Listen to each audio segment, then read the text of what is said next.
So Marvel, the big giant who's been dominating the movies for a long time now, and to be honest, for good reason. They've built a giant, monstrous money-making machine that is the MCU, and it's not slowing down anytime soon, with Infinity War making loads of money and Black Panther passing the billion mark, and it's a new franchise, which is very, very amazing, and it's safe to say that Marvel is doing very well, or Marvel Studios at least. But what about the rest of Marvel? Because Marvel just doesn't make movies and TV shows, they also have the comics, which most of these characters come from, and the ones that you guys love so much. In this video, I'm going to talk about the state of Marvel as a whole, not just the movies and TV. I'm going to be talking about the shows that are animated and non-animated, the comics, the video games, and including Insomniacs' recent game that's released, Spider-Man PS4. First off is the giant, the granddaddy of all cinematic universes, the MCU, with Infinity War being released not too long ago and the reception being extremely positive while making over $2 billion worldwide. It's safe to say that the superhero fatigue is non-existent, or the MCU fatigue that a lot of people like to throw around is non-existing too.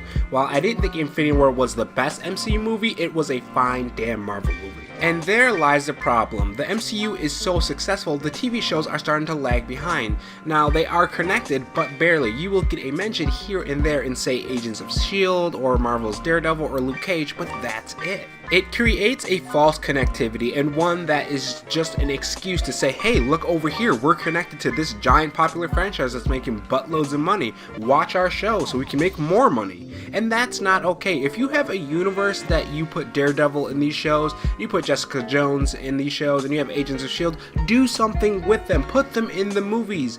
That would be much more better than just a stupid teaser or just saying, hey, look, we are kind of connected to the MCU. Just stop with these dumb teases.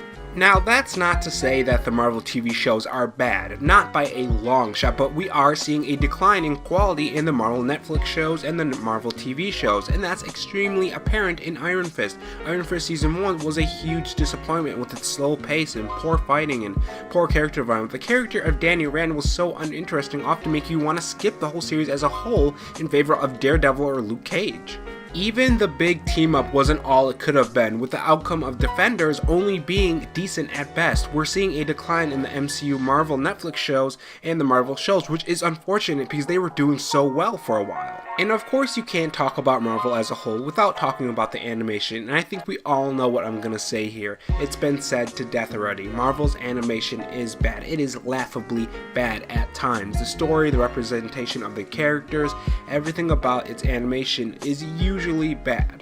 Now, the reason why I say usually bad is because Spider-Man Into the Spider-Verse looks amazing. So hopefully this movie will bring a Marvel animation explosion and we'll get a whole bunch of great Marvel animations. Marvel used to make so many amazing shows like Spectacular Spider-Man, Avengers Earth's Mightiest Heroes, and even great animated movies like World War Hulk and Doctor Strange. But it seemed like the more the MCU grew, the less the animation department of Marvel grew, which is unfortunate because I want these Marvel characters to have good animation shows. I want the movies to be just as good as the animation and vice versa. I want a good Spider-Man show, a good Doctor Strange show, a good Doctor Strange movie, which, I mean, we already got that, but a sequel to that, because they alluded to a sequel in that Doctor Strange at the end. I want these Marvel TV shows to be good. And while we're on the topic of Spider-Man, let's talk about the games. Now, there have been talks about Marvel video games getting an uprise with the amazing Spider-Man PS4 game that was recently released not too long ago, and as you can see from all the videos that I've done previously in the past couple of weeks that I use it as background, it is amazing and it's just fantastic to play.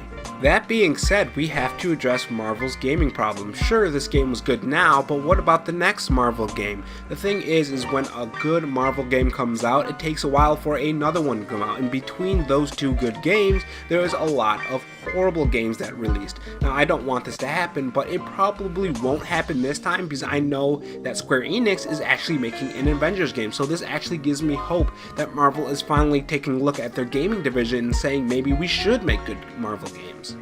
And the next part is where a lot of people forget about, and this is of course the comics. And I've been told many times, no one cares about the comics. The comics, only a small majority of Marvel fans read the comics. And to that I say, are you nuts? All these stories that you're loving from the MCU and from the Marvel Netflix series and from Spider-Man PS4 is coming from the comics. They're taking inspirations from the comics.